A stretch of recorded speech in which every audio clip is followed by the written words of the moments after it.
Shalom jemaat Tuhan, mari tetap miliki iman yang teguh di dalam Kristus. Bersama saya Adin Ahmadi, berikut Betel News seminggu ke depan. Kami mengucapkan selamat datang bagi saudara yang baru pertama kali hadir beribadah bersama-sama dengan kami.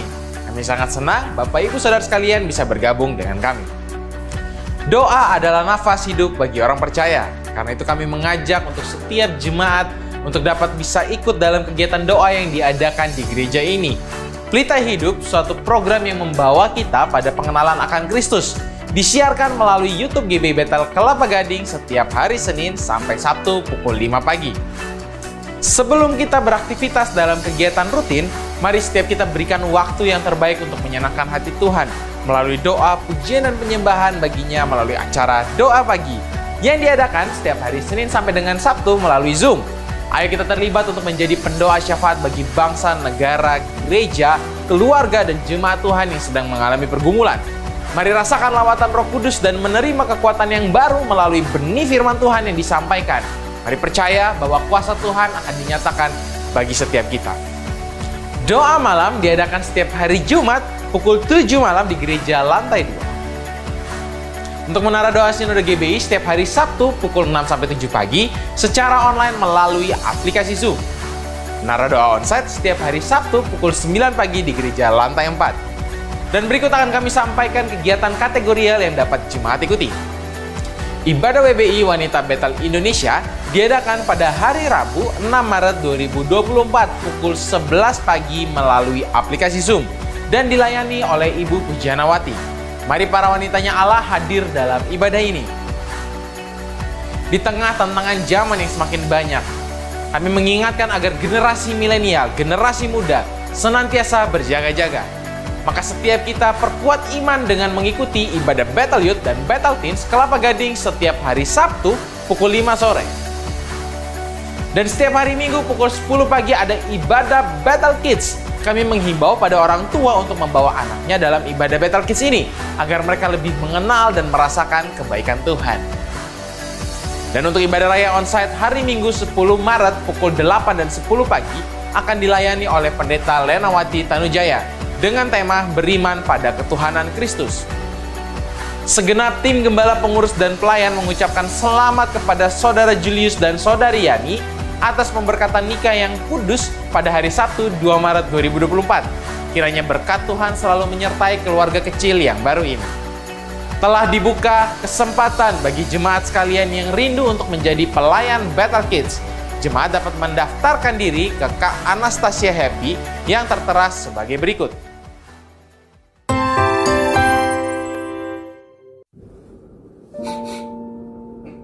Sayang, kenapa sayang? Gincana? Kamu gak sayang sama aku? Aku kurang apa lagi sayang? Kamu gak peduli sama keluarga aku, sama circle aku, sama teman aku. Yang kamu peduliin tuh cuma diri kamu sendiri. Gak peduli gimana? Iya, mereka gak pernah kenal Kristus. Dan kamu cuma diem aja. Bukannya aku mau diam, aku mau ngomong. Tapi aku juga gak sepintar pendeta. Miane, kalau gitu kita putus aja. Ande, sayang, tunggu dulu. Jangan sampai bad ending kayak gitu ya. Buat bapak, ibu, teman-teman, saudara-saudara sekalian yang rindu untuk mengajak teman-temannya, keluarga, saudara, atau kerabat terdekatnya untuk mengenal Kristus, GBI Betel Kelapa Gading punya solusinya. Bidang penginjilan GBI Betel Kelapa Gading akan mengadakan Alpha Course. Apa itu Alpha Course? Alpha Course adalah sebuah ruang diskusi yang terdiri dari 12 sesi, diperuntukkan bagi mereka yang belum mengenal Kristus, supaya mereka punya kesempatan untuk mengenal Kristus dengan perspektif yang lebih baik. Alpha Course sendiri sudah diadakan di berbagai gereja, bahkan berbagai negara. Alpha Course sudah terbukti untuk membantu mereka yang belum mengenal Kristus, sehingga mereka bisa percaya kepada Yesus Kristus sebagai Tuhan dan Juru Selamat. Bapak Ibu Saudara sekalian tidak perlu khawatir karena setiap orang yang Bapak Ibu undang ke dalam Alpha Course akan didampingi secara khusus oleh mentor-mentor yang sudah ditunjuk dan dilatih sebagai fasilitator penginjilan.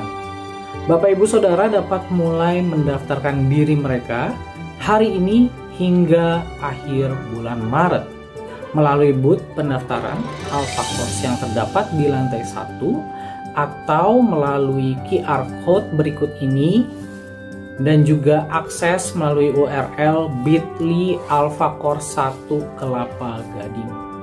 Segera daftarkan karena jumlah yang dapat diterima di sesi 1 terbatas. Alpha Course bukan kristenisasi, tetapi adalah sebuah kesempatan untuk kita semua dapat berperan aktif untuk memanfaatkan fasilitas penginjilan untuk keluarga, saudara, sahabat dekat kita supaya mereka dapat mengenal Kristus dengan perspektif yang lebih baik.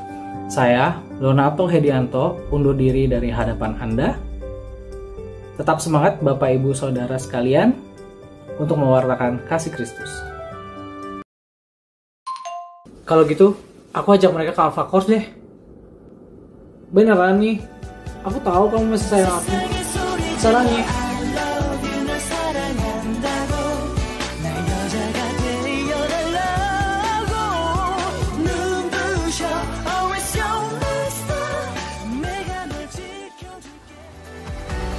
Demikianlah rangkaian kegiatan ibadah sepekan ke depan.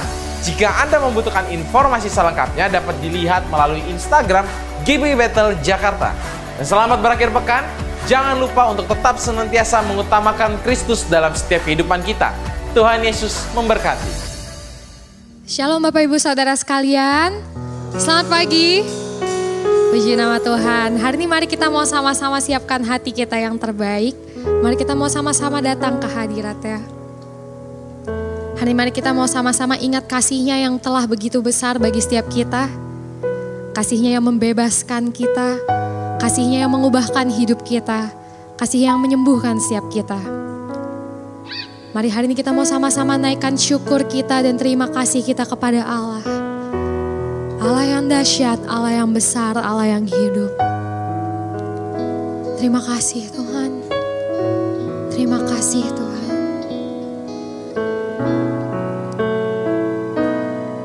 Terima kasih Tuhan. Sungguh Kau baik Tuhan.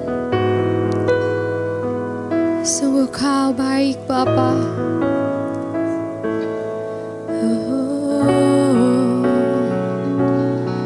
Mari sembah Dia, mari naikkan syukur-Mu, mari bersyukur, mari puji nama-Nya.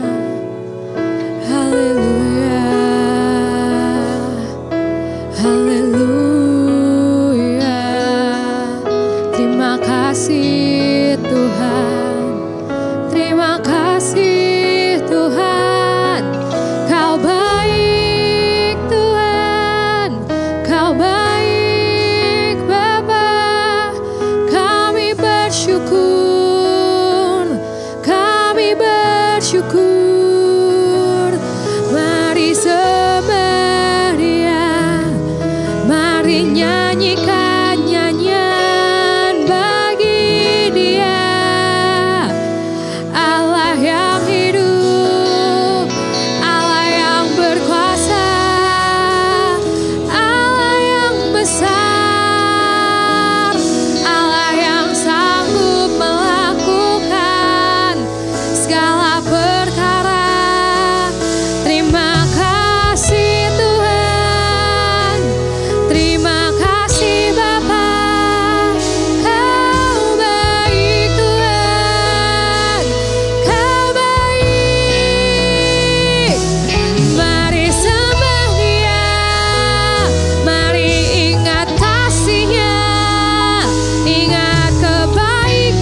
begitu besar, kasih-Mu besar Tuhan. Kau berikan anak-Mu bagi kami. Haleluya.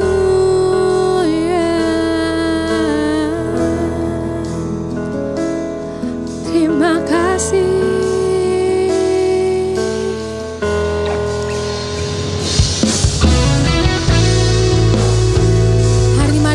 Sama-sama datang kepadanya.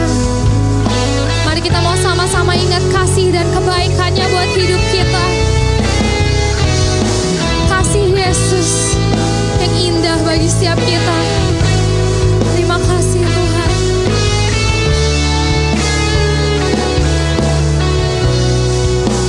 Begitu besar kasih-Mu Bapa, Kau berikan anak-Mu yang tunggal.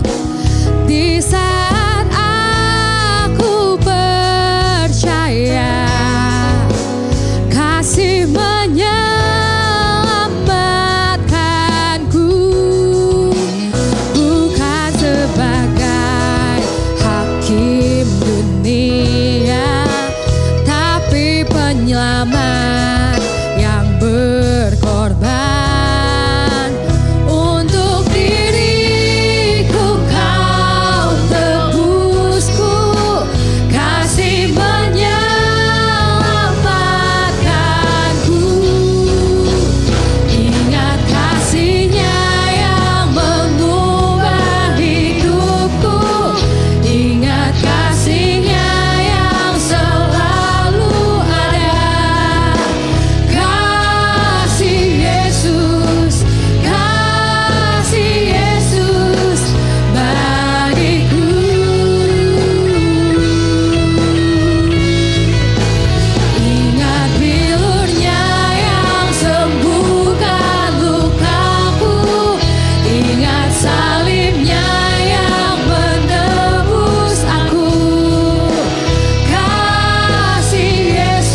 bagiku. Karena bilur-Mu Tuhan, ingat bilur-Nya yang sembuhkan lukamu, ingat salib-Nya yang menebus aku. Kasih Yesus, kasih Yesus bagiku. Cuma sekalian saya undang untuk bangkit berdiri dan kita nyatakan, ingat kasih-Nya yang mengubah hidupku, ingat kasih-Nya yang selalu ada. Kasih Yesus, kasih Yesus bagiku.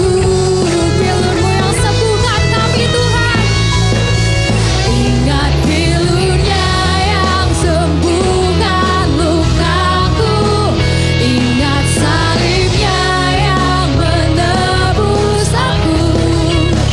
Kasih Yesus, kasih Yesus, kasih Yesus.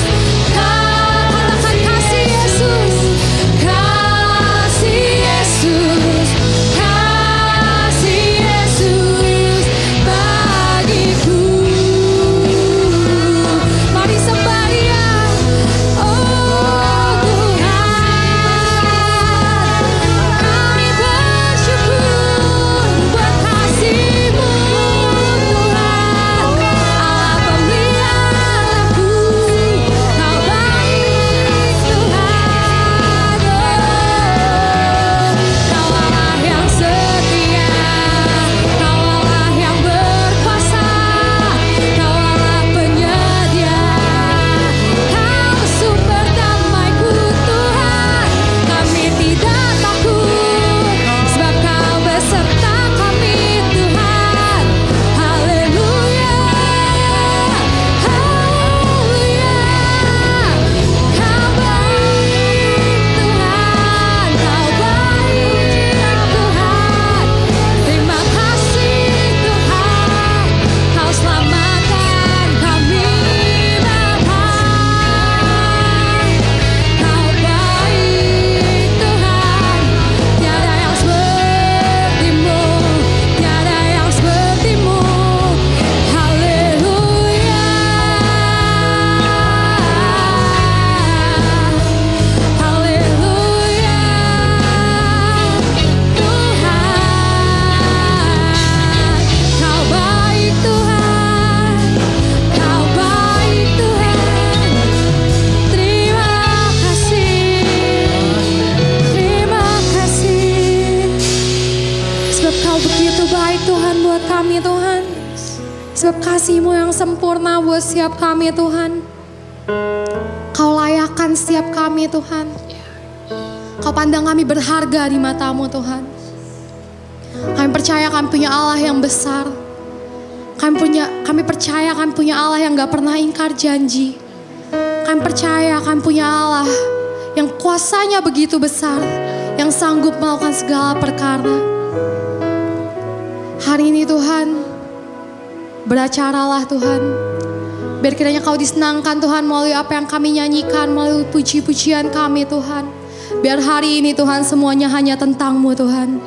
Sebab nama-Mu selalu ada di tempat pertama di hidup kami Tuhan. Terima kasih Tuhan atas berkat-Mu.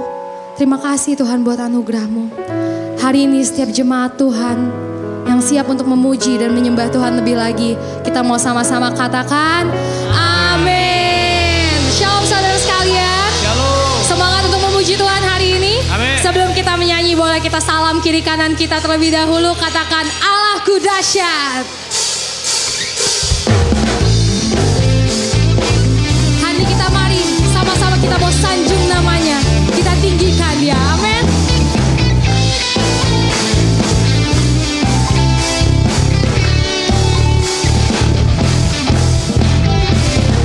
Dari utara ke selatan, terdengar pujian bagi Allah.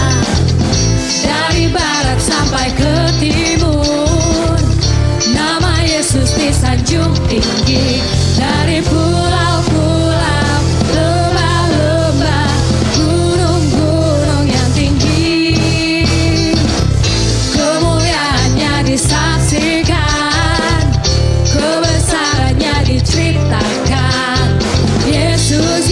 Yesus, nama Yesus. Nama Yesus disanjung tinggi dari pulau-pulau, lembah-lembah, gunung-gunung. Cuma kami datang siap memuji Tuhan. Allahku dahsyat berkuasa, seluruh bumi sujud menyembah. Tinggikan namamu, Allahku dahsyat berkuasa, seluruh bumi sujud menyembah. Tinggikan namamu,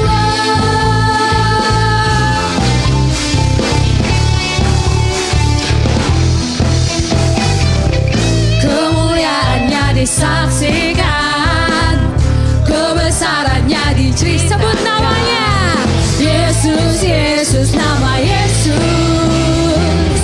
Nama Yesus disanjung tinggi dari pulau-pulau, lembah-lembah, gunung-gunung yang tinggi. Allahku dahsyat berkuasa, seluruh bumi sujud menyembah. Tinggikan namamu, Allahku dahsyat berkuasa, seluruh bumi sujud menyembah. Tinggikan namamu. Hari ini siapa yang percaya Allah kita adalah Allah yang dahsyat? Katakan amin. Sama-sama kita nyatakan, Allahku dahsyat berkuasa, seluruh bumi sujud menyembah. Tinggikan namamu, Allahku dahsyat berkuasa, seluruh bumi sujud menyembah. Tinggikan namamu, Allahku dahsyat berkuasa, seluruh bumi sujud menyembah. Tinggikan namamu, Allahku dahsyat berkuasa, seluruh bumi sujud menyembah. Tinggikan namamu, tinggikan namamu, lebih kencang lagi. Tinggikan namamu, Allahku dahsyat. Dan sorak-sorai bulan bagi Tuhan kita. Kita percaya roh Allah ada di sini bersama-sama dengan kita. Amin. Amin. Mari kita mau sama-sama nyanyikan.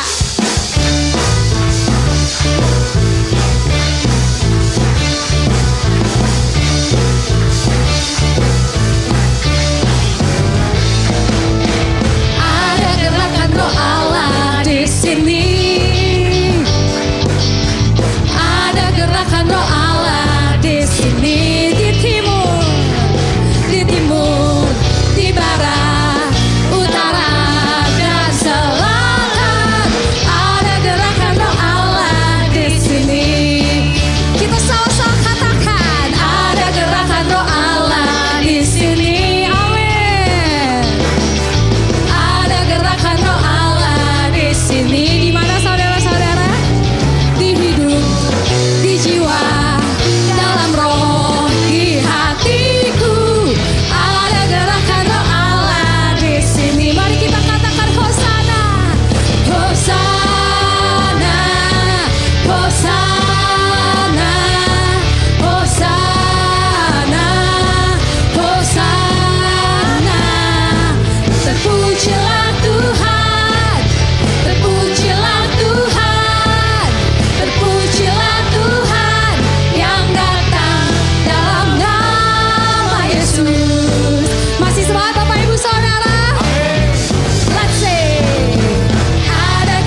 Mari hari ini kita mau sama-sama siapkan hati kita yang terbaik, telinga kita yang terbaik, fokus kita yang terbaik untuk mendengarkan firman Tuhan.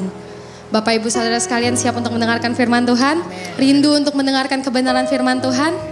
Hari ini Tuhan siap untuk berbicara bagi kita semua. Mari hari ini kita mau sama-sama siapkan hati kita.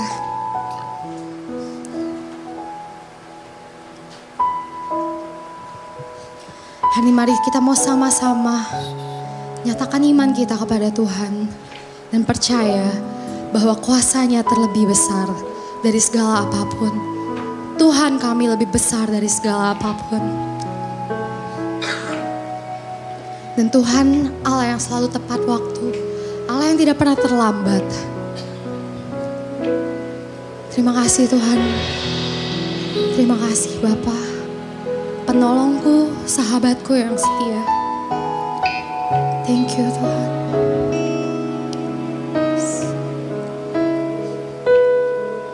Thank you Tuhan.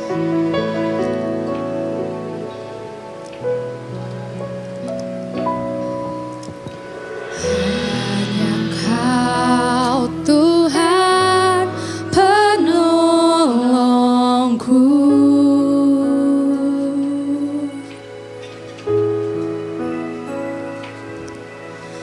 yang selalu setia bersamaku, dan kasih-Mu yang sanggup mengubah kehidupanku. Sungguh ku berserah,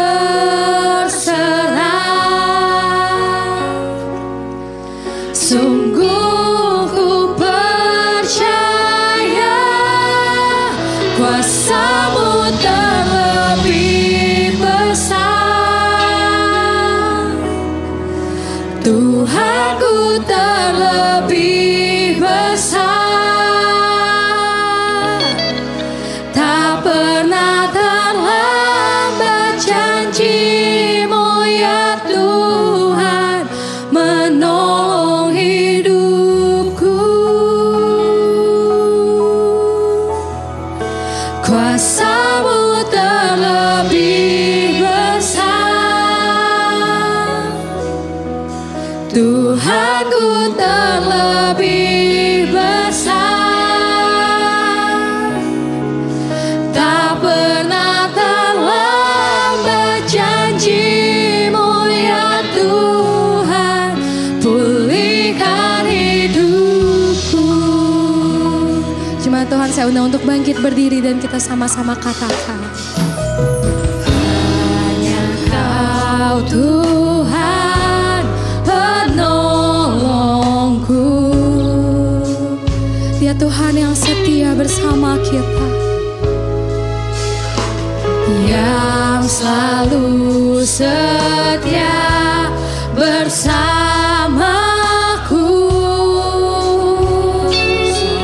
Hanya karena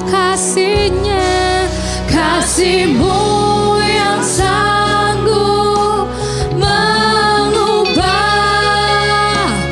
kehidupanku. Sungguh ku berserah. Come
janji-Mu ya Tuhan, menolong hidupku. Kepada hamba-Nya saya persilahkan. Kuasa-Mu terlebih besar, Tuhanku terlebih besar. Tak pernah terlambat janji-Mu ya Tuhan, pulihkan.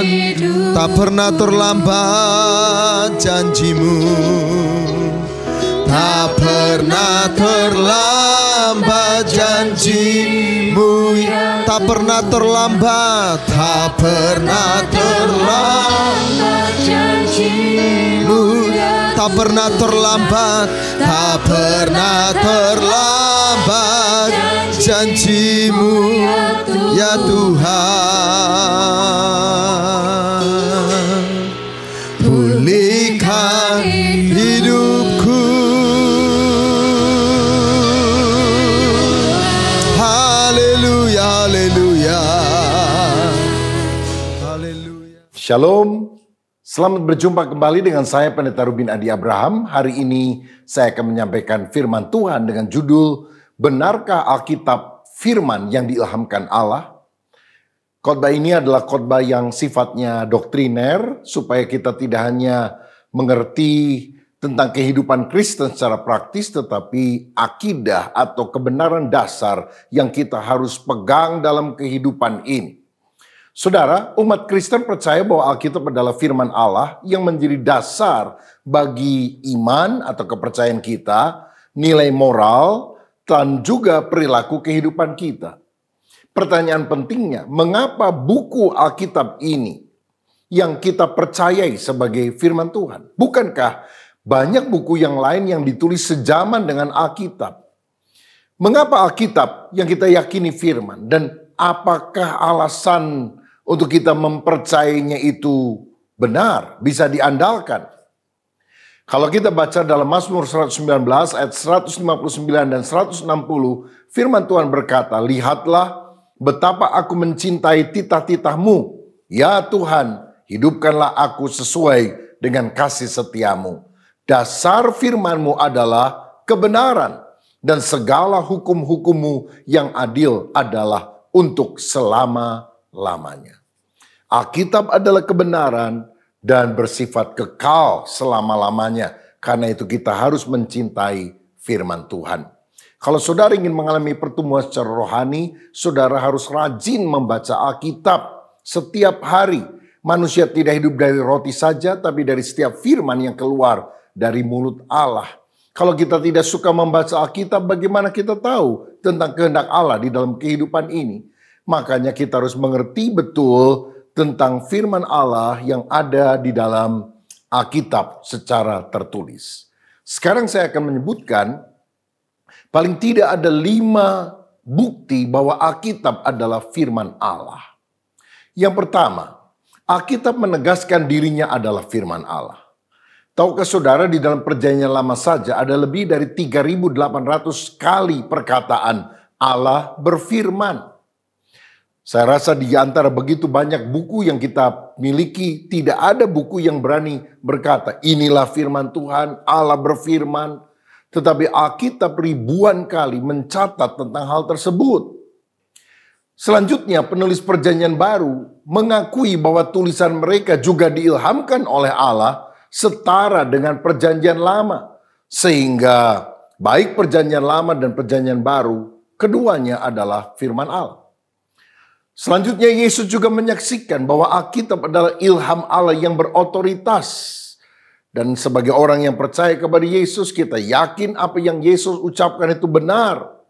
Dalam Lukas 24-27 dikatakan, lalu ia, Yesus, menjelaskan kepada mereka apa yang tertulis tentang dia dalam seluruh kitab suci, mulai dari kitab-kitab Musa dan segala kitab nabi-nabi. Pada waktu Yesus ada di dunia, Alkitab Perjanjian Baru belum ditulis. Jadi Alkitab yang dikenal pada waktu itu adalah Alkitab Perjanjian Lama, yang menurut orang Yahudi disebut sebagai Tanakh, Torah, Taurat, Nebiim, kitab nabi-nabi, dan Ketubim, kitab-kitab. Dan Yesus mengatakan bahwa kitab suci itu terdiri dari kitab-kitab Musa dan segala kitab nabi-nabi dan yang lainnya. Berarti Yesus mengakui bahwa Alkitab Perjanjian Lama itu berasal dari Allah, dilahirkan oleh Allah. Yang kedua, mengapa kita percaya Alkitab adalah firman Allah? Karena kesatuan Alkitab. Seluruh Alkitab terdiri dari 66 kitab, 39 Perjanjian Lama, 27 Perjanjian Baru. Dan ditulis oleh lebih kurang 40 penulis selama 16 abad, 1600 tahun yang berbeda. Mereka tidak pernah runding berkumpul di satu tempat. Ayo ya kita nulis intinya ini. Tidak pernah. Mereka menulis masing-masing. Penulisnya juga sangat beragam. Ada nabi, raja, nelayan, dokter. Tapi ternyata memiliki satu kesatuan. Satu doktrin yang tidak saling bertentangan satu dengan yang lain. Konsep moral yang sama. Misalnya kalau dalam Perjanjian Lama membunuh itu dosa. Begitu juga di dalam Perjanjian Baru. Kalau mengasihi itu baik, maka baik PL maupun PB itu mengajarkan hal yang sama. Lagi pula seluruh Alkitab memiliki satu pusat, satu fokus, yaitu Yesus Kristus sebagai Mesias. Saudara, di dalam Perjanjian Lama bahkan sebelum Yesus datang ke dunia, sudah begitu banyak gambaran tentang Yesus Kristus. Misalnya, anak domba yang dikorbankan untuk mengampuni dosa dari umat Israel. Itu menjadi gambaran Yesus, anak domba Allah yang datang untuk mengampuni seluruh dosa manusia. Alkitab juga memiliki satu jalan keselamatan, yaitu iman kepada Mesias. Bagaimana Adam dan kemudian Abraham atau Musa yang belum kenal Yesus, Yesus belum lahir, bisa diselamatkan? Karena mereka beriman kepada janji Allah bahwa akan datang seorang penyelamat, seorang Mesias untuk menghapuskan dosa dunia. Dan ternyata dalam Perjanjian Baru kita diberitahu bahwa Mesias yang datang itu adalah Yesus Kristus. Jadi orang-orang pada masa Perjanjian Lama percaya kepada Mesias yang akan datang. Orang-orang dalam Perjanjian Baru termasuk kita sekarang percaya bahwa Mesias itu sudah datang. Dan namanya adalah Yesus Kristus. Satu kesatuan yang ajaib dari Alkitab meyakinkan bahwa Alkitab adalah firman Allah yang benar. Yang ketiga, mengapa kita percaya Alkitab adalah firman Allah? Karena nilai kebenarannya teruji tepat dari segi sains atau ilmu pengetahuan. Misalnya di dalam Yesaya 40 ayat 22 dikatakan, Dia Allah yang bertahta di atas bulatan bumi. Jadi Alkitab menunjukkan bahwa bumi itu bulat. Ayub 26 ayat 7 berkata bahwa Allah membentangkan utara di atas kekosongan dan menggantungkan bumi pada kehampaan. Jadi orang dulu berpikir bumi ini ada karena ditopang oleh tiang-tiang. Tapi ternyata ilmu pengetahuan menunjukkan tidak ada tiang apapun yang menopang bumi. Atau tidak ada tali dari atas yang mengkait bumi. Tetapi bumi ada pada kehampaan. Karena bumi dan alam semesta diciptakan oleh Tuhan, ditopang oleh firman Allah. Dalam Ayub 38 ayat yang ke-35 dikatakan, dapatkah engkau melepaskan kilat sehingga sabung menyabung sambil berkata kepadamu ya? Ternyata ini adalah nubuatan tentang penemuan radio yang merupakan gelombang elektromagnetik yang bersambungan dan bisa mengucapkan suara. Sekarang bukan hanya orang bicara di radio yang kita bisa dengar, orang bermain musik, orang menyanyi dan sebagainya kita bisa dengarkan. Bahkan Alkitab juga menubuatkan penemuan televisi bahkan YouTube. Misalnya dalam Wahyu 11 ayat 9 dicatat bahwa Antikris akan membunuh 2 orang saksi Allah dan orang dari seluruh dunia akan melihat mayatnya tergeletak 3,5 hari di Yerusalem. Bagaimana mungkin orang dari seluruh dunia bisa melihat orang yang mati di Yerusalem pada saat yang sama jika tidak ada televisi atau YouTube? Alkitab itu sangat luar biasa karena secara ilmu pengetahuan juga bisa membuktikan kebenarannya. Lagi pula dari segi sejarah kita lihat banyak penemuan-penemuan yang mendukung kebenaran Alkitab. Ada penemuan-penemuan arkeologi membuktikan eksistensi bangsa Het dan juga Raja Sargon yang dicatat di dalam Alkitab yang semula dianggap sebagai kisah dongeng, tetapi ternyata ada prasasti yang menunjukkan keberadaan bangsa Het dan juga Raja Sargon. Kitab Daniel juga mencatat bahwa Raja Babel yang terakhir adalah Belsasar yang kemudian dikalahkan oleh Media Persia. Padahal menurut buku sejarah di luar Alkitab, Raja Babel terakhir itu bukan Belsasar tapi Nabonidus, ayah dari Belsasar. Apakah Alkitab salah? Ternyata tidak, karena sebetulnya Raja Babel yang terakhir memang benar Nabonidus, tapi pada masa tuanya dia undur dari pemerintahan, menyerahkan pemerintahan secara de facto kepada anaknya Belsasar, sementara dia pergi ke tempat yang sunyi untuk mendalami agama purba. Sehingga ketika musuh menyerang, maka yang dikalahkan, dibunuh adalah Belsasar. Selanjutnya dari segi nubuatan. Nubuatan Daniel ketika mengartikan mimpi Raja Nebukadnezar tentang kebangkitan dan kejatuhan bangsa-bangsa. Menggambarkan tentang kerajaan hebat Babel dikalahkan oleh Media Persia, dikalahkan oleh Yunani, dikalahkan oleh Roma dalam gambaran patung besar yang kemudian dihancurkan. Ini ternyata terbukti di dalam sejarah. Terutama nubuatan yang sangat terinci di dalam Alkitab tentang kelahiran Mesias. Mencakup baik kelahirannya, termasuk juga kematiannya, kebangkitannya, dan kenaikannya. Ini menunjukkan Alkitab sangat akurat. Bukti keempat bahwa Alkitab adalah firman Allah karena bertahan sepanjang masa. Allah yang membela firman-Nya, karena firman itu diilhamkan oleh nafas Allah sendiri. Tahukah saudara bahwa sekarang Alkitab adalah buku yang paling banyak dicetak dan selalu up to date sesuai dengan kebutuhan orang di setiap zaman. Kaisar-kaisar Romawi berusaha untuk membakar Alkitab, membunuh orang-orang Kristen. Bahkan Kaisar Domitian telah mendirikan satu prasasti, satu tugu. Disinilah berakhirnya kekristenan, karena sejauh yang dia tahu semua orang Kristen dibantai, Alkitab semuanya sudah dibakar. Tetapi saya pernah pergi ke kota Roma, berdiri di samping daripada prasasti tersebut. Dan saya orang Kristen, saya hamba Tuhan. Berarti usaha untuk membantai, membinasakan orang Kristen dan Alkitab gagal. Kaisarnya mati, tapi firman Tuhan tetap sampai selamanya. Ada seorang pujangga Perancis bernama Voltaire yang pernah berkata pada masa hidupnya, biarkan saja Alkitab, dia akan ketinggalan zaman, tidak akan ada orang yang membacanya. Sekian tahun kemudian Voltaire mati, dan kemudian rumah dari Voltaire ini di kemudian hari diberi oleh lembaga Alkitab Perancis, dan dari rumahnya atau bekas rumahnya itu dijual atau dicetak Alkitab, diedarkan ke seluruh Perancis. Jadi manusia mati, tetapi Allah itu Allah yang hidup dan firman-Nya juga kekal. Dan yang kelima, mengapa kita percaya Alkitab adalah firman Allah? Karena pengaruh Alkitab. Pengaruh Alkitab yang begitu luas dalam bidang seni, dalam bidang literatur, dalam hidup pribadi, dan juga dalam reformasi masyarakat. Saya tidak pernah dengar ada orang berkata, hidup saya berubah, dulu saya orang jahat, sekarang saya jadi orang saleh. Setelah saya membaca mafia, matematika, fisika, dan kimia. Tapi banyak orang berkata, saya bertobat setelah saya membaca firman Allah. Firman Allah itu memiliki pengaruh yang sangat luar biasa. Saya teringat ada seorang anggota parlemen di Inggris yang memperjuangkan penghapusan perbudakan. Dan akhirnya dia berhasil. Nama orang ini William Wilberforce. Dan dari mana dia mendapatkan ide tentang penghapusan perbudakan itu? Dari prinsip-prinsip Alkitab.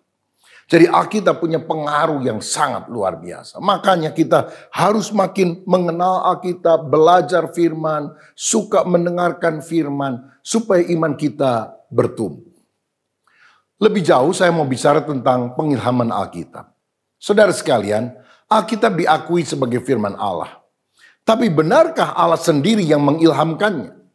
Kalau kita baca dalam Alkitab ada ayat yang menopang kebenaran itu. 2 Timotius 3 ayat 16 berkata, segala tulisan yang diilhamkan Allah. Bahasa Yunaninya theopneustos, atau dihembusi nafas Allah. Segala tulisan yang diilhamkan Allah memang bermanfaat untuk mengajar, untuk menyatakan kesalahan, untuk memperbaiki kelakuan, dan untuk mendidik orang dalam kebenaran. Jadi yang dimaksudkan dengan pengilhaman Alkitab adalah Allah mengawasi sedemikian rupa sehingga para penulis Alkitab itu menyusun dan mencatat tanpa salah pesannya kepada manusia dalam bentuk kata-kata pada penulisan atau naskah aslinya. Jadi Allah yang memberikan ilham sehingga ketika para penulis menulis, dia menulis dalam tuntunan Roh Kudus. Sehingga setiap kata yang tercantum dalam Alkitab memang dikehendaki Allah ada di dalam kitab suci. Dan itu pasti benar pada original autograph atau naskah aslinya. Karena kemudian Alkitab diterjemahkan dalam berbagai bahasa, disalin selama begitu masa yang panjang dalam ribuan buku-buku, tetapi yang pasti benar adalah naskah asli tersebut. Nah saudara-saudara, sekarang ada 4 paham tentang pengilhaman yang kita harus pahami. 3 yang pertama salah, yang benar adalah yang keempat yang akan saya jelaskan. Paham yang pertama tentang pengilhaman Alkitab disebut pengilhaman mekanis. Orang yang percaya akan pengilhaman mekanis meyakini bahwa Alkitab diilhamkan secara hurufiah, artinya didiktekan oleh Allah. Penulis hanya ibarat mesin saja. Ini mungkin seperti pandangan umat muslim tentang Al-Quran. Tetapi Alkitab kita tidak ditulis dengan cara demikian. Mengapa? Dalam Alkitab memang ada bahan yang langsung didiktekan oleh Allah. Misalnya 10 perintah Allah dalam 2 loh batu yang ditulis oleh Allah sendiri atau kemudian Musa yang menulisnya. Jangan ada padamu ilah lain, jangan membuat patung untuk disembah, dan selanjutnya 10 perintah. Itu memang langsung didiktekan oleh Allah. Tetapi ada bahan yang ditulis dari penyelidikan. Misalnya Lukas. Dalam fase yang pertama dia mengakui bahwa apa yang dia sampaikan tentang Yesus merupakan hasil penyelidikan yang seksama tentang pribadi orang yang namanya Yesus itu.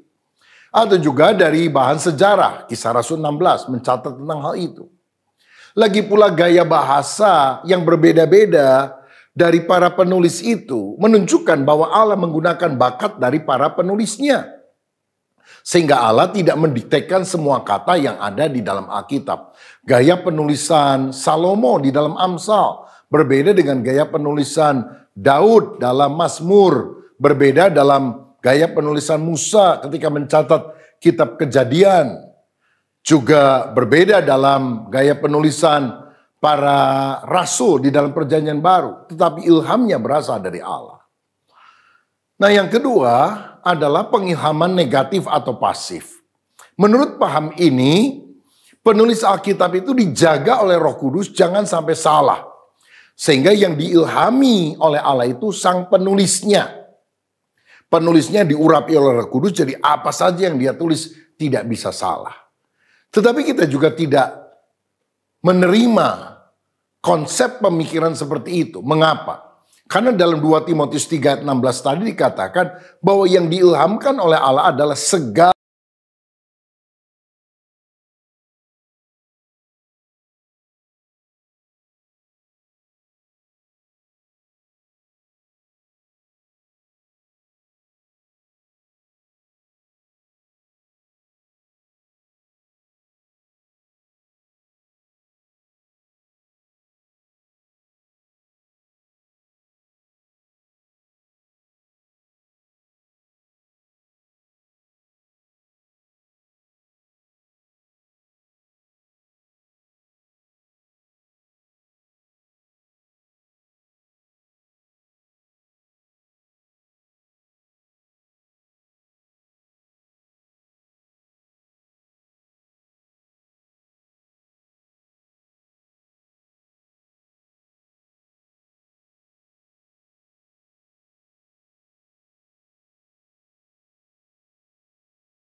Pada akhir ibadah ini ya Tuhan, kembali kami berdoa untuk bangsa dan negara kami ya Tuhan.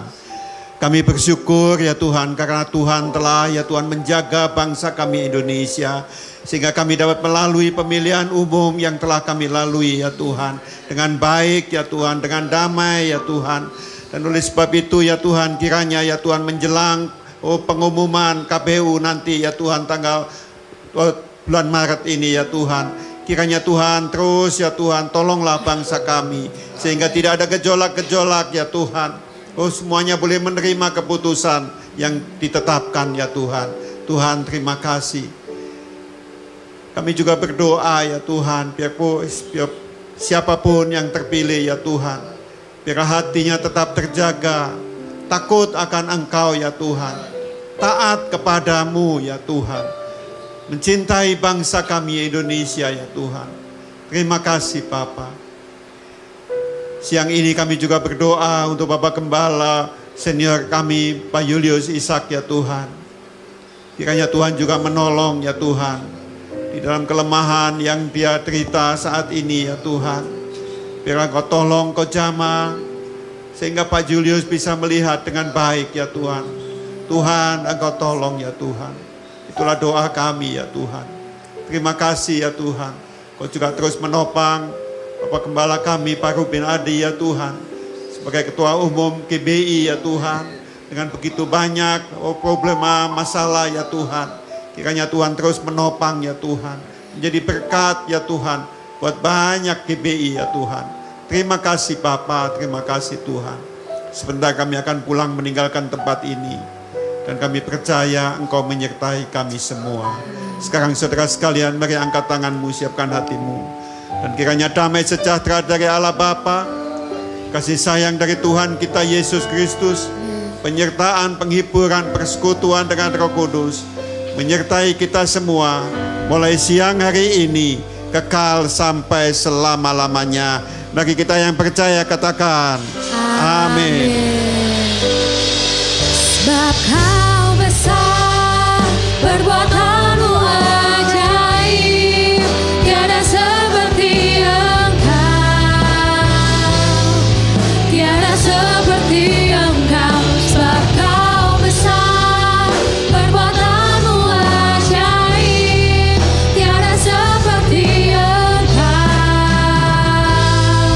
tiada seperti Engkau.